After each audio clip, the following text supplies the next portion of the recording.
viewers! Welcome back po sa aming channel. Unang-una po sa lahat, pasalamat muna tayo sa mga subscribers namin sa palaging pagsuporta po sa aming channel. Tsaka sa mga nagla-like, nagko-comment. Thank you po sa lahat. At syempre sa mga hindi pa po nakapag-subscribe, pa-subscribe na lang po sa aming channel. Tsaka pa-like na lang po itong video. At ayun, shoutout pala muna kay Kobe Joe ng Saskatoon, kay Sweet Pearl, tsaka congrats kay Annabelle Altiche, tsaka sa mga kids niya. Kasi nag-message siya sa akin, sabi niya, flight na daw nila sa May. So, ayan, ingat kayo sa biyahin nyo, tsaka enjoy nyo muna dyan yung ilang months nyo na natitira dyan sa Pinas. Ayan, for sure mami-miss nyo yung init ng panahon. So, titingnan muna natin dito sa labas. Habang medyo maayos pa yung panahon. Kasi, panigurado, bukas hindi na ako uy, parang puti. Bukas hindi na ako makalabas dito kasi baka makapal na yung yelo. Ayan.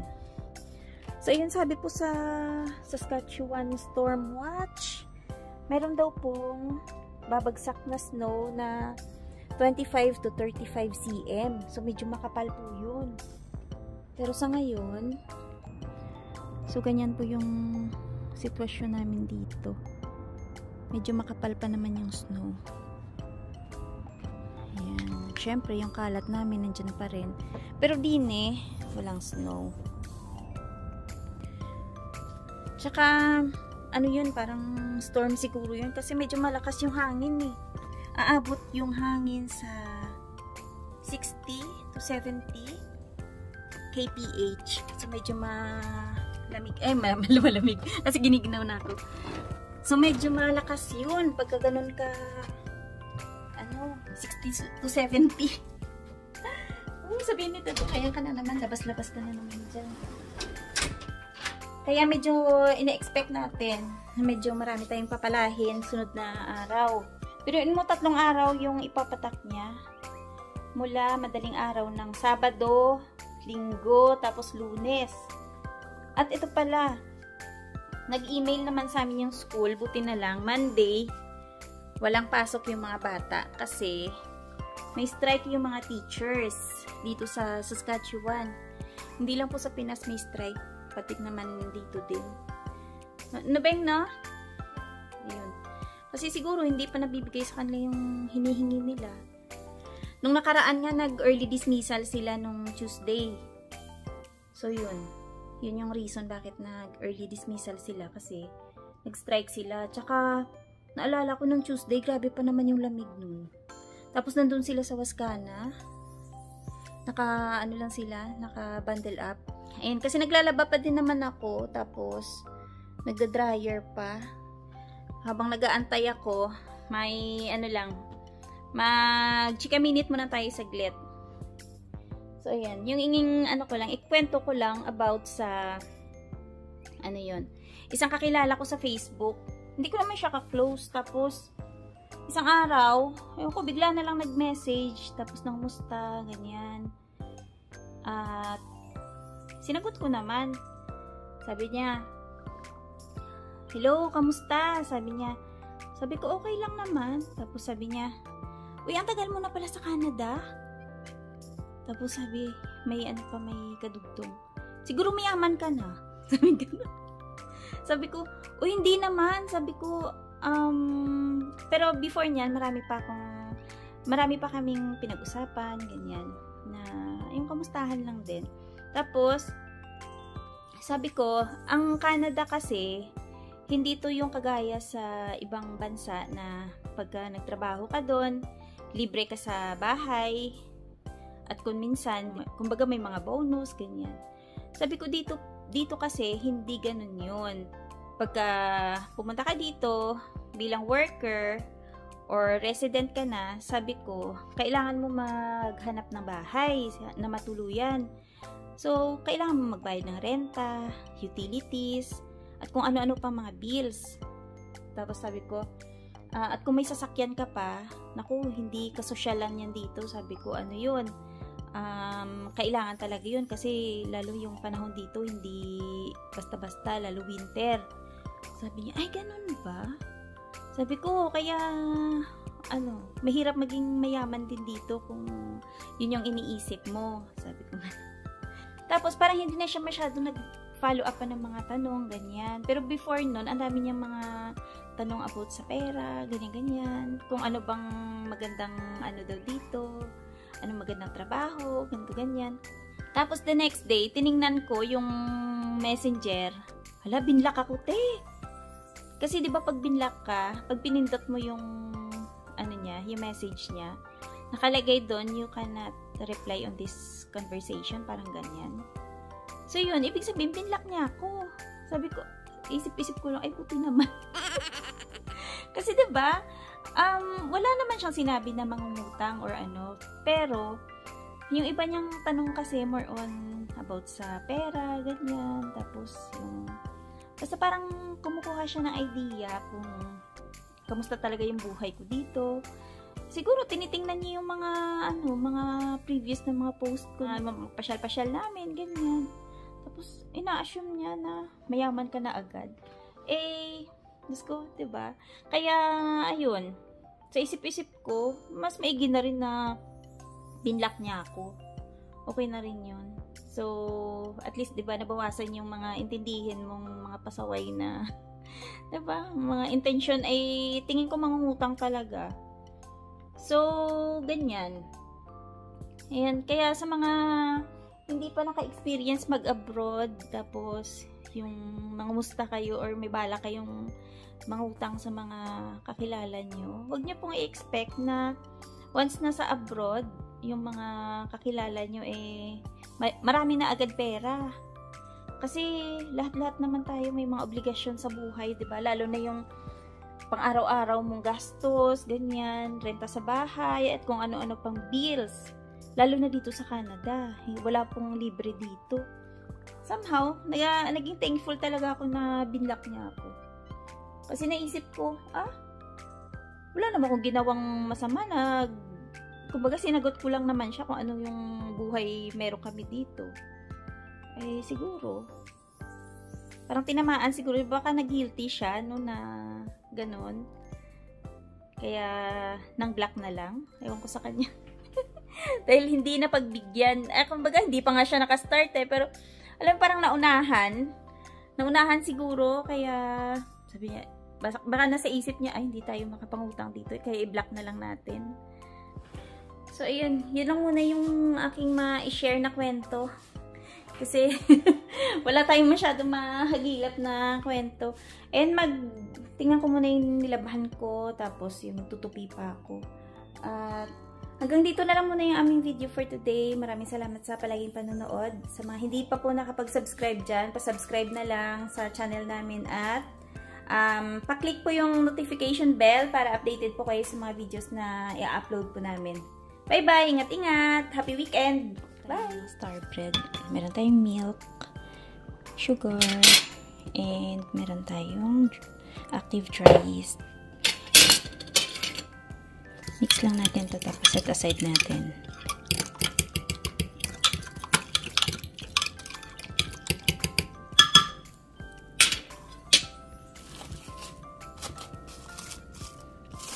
Hayaan natin muna siya na mag-bloom bago natin gamitin.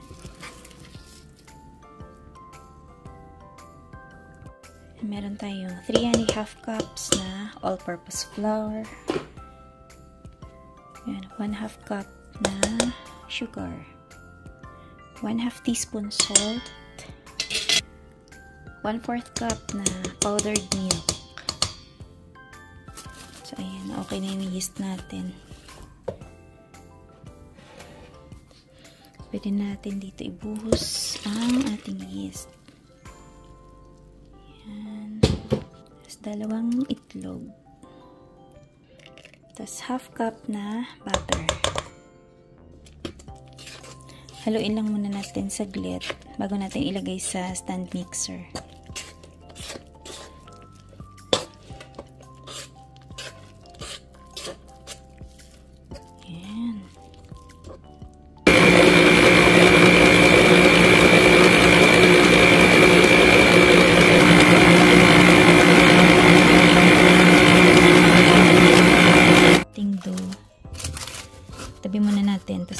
Isahin muna. Ayan.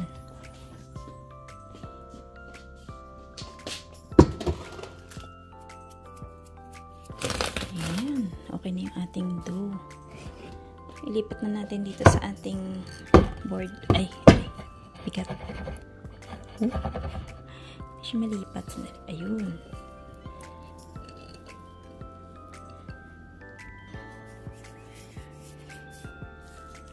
Ayan, ang ganda ng dough. Hindi ka pa nakatry nito na star bread. Ayaw tayo. I-mix mo yung syrup. What's star bread? Star bread. Putok. Hindi mo pa nasubukan to. Pakita ko sa'yo mamaya kung ano itsura. Kumain na natin to na tig-pitong piraso siguro. Lambot. Para yun sa hambing.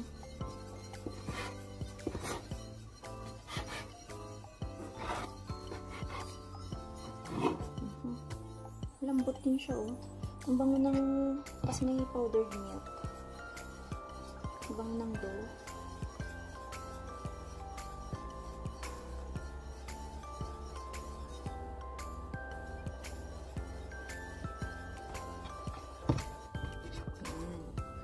Tapan muna natin. Tapos, i-rest lang natin ng mga 30 minutes. Tapan ko lang siya mag-stick para hindi siya mag-dry.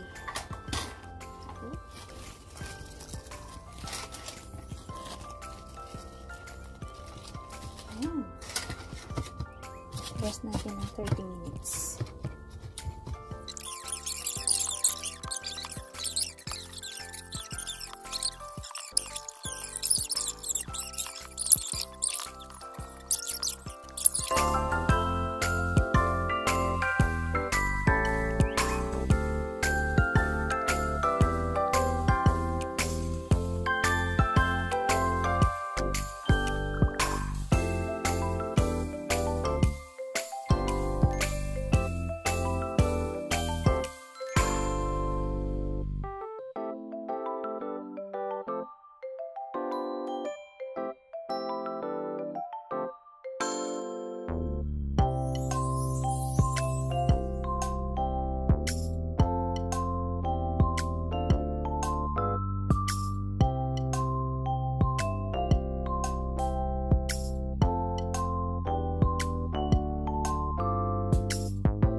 Ito po yung favorite naming pagkain dito.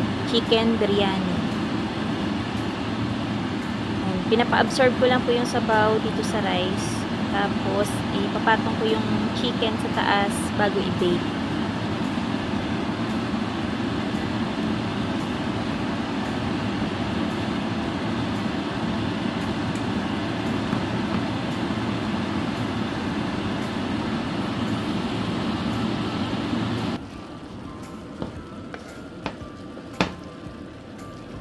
na-absorb na niya yung liquid. So, pwede na natin ilagay yung ating manok.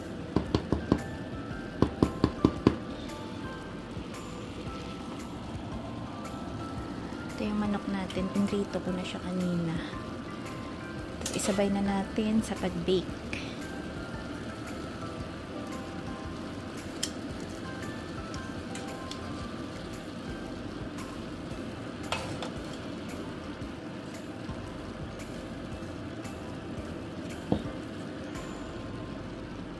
Uy, ikot ng ikot. Ay, baliktad. Baliktad ang paglagay. Dapat yung skin nasa taas. Maganda pagka yung ganito lang kalalaki yung chicken thighs na gagamitin para madali siyang maluto pagka pinrito.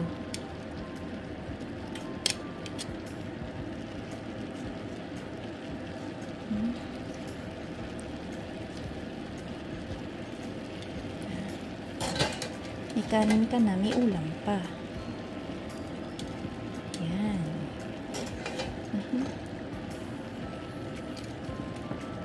Yun. Inaantay ko na lang ma-preheat yung ating oven. Tapos ibibake na natin siya ng mga 35 minutes. Bango.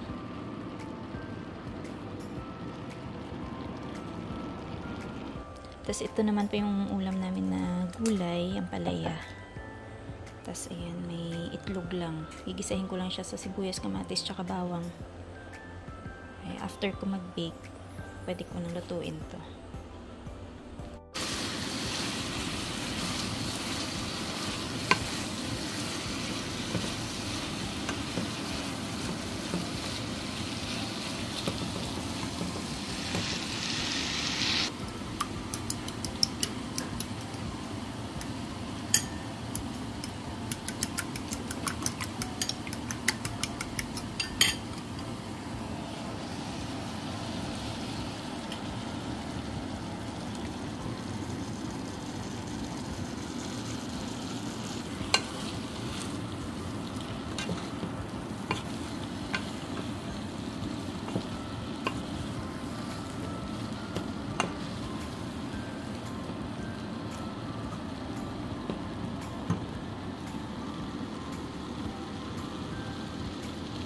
Silipin natin yung chicken biryani.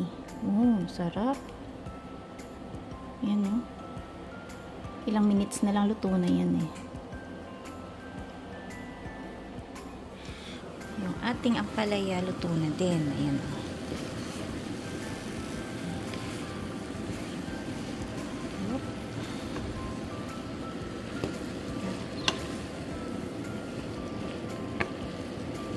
Niluluto ko na lang yung egg. Pwede na yan. So, luto na siya. Off na natin para hindi ma-overcook. Off. Bango. Ayan. Pwede na yung ulam ni Dadon. Okay. Tabi na natin. Tapos antayin na lang natin yung ating chicken biryani. Dito muna natin ilipat. Okay. Yan, off na rin natin to. Kasi, ayan o. Luto na po yung ating chicken biryani. Hilahin ko na kasi madadry to eh. Ilabas na natin. Oh, ganda ng pagkaluto ng manok. Sarap. Ayan. Ay, gilid natin yung hawakan. Baka malimutan ko ba. Init pa man din. So, ayan na siya. Miss, gusto mo na? Ng chicken biryani? Luto na, oh. Ang bango. Yan, oh. Luto na yung ating kanin. So, yung ginamit ko dito, basmati rice. Yung basmati rice, parang ang bilis mong mabusog. Ayan. Kung gusto po nyong gayahin itong recipe, meron po akong link na ilalagay dito sa description box kasi meron akong video na gumawa ako nito dati at kumpleto yun sa recados. Ito kasi maraming kulang dito, pero kalalabasan niya parang ganun pa rin lasa. Tapos yun yung ating ampalaya.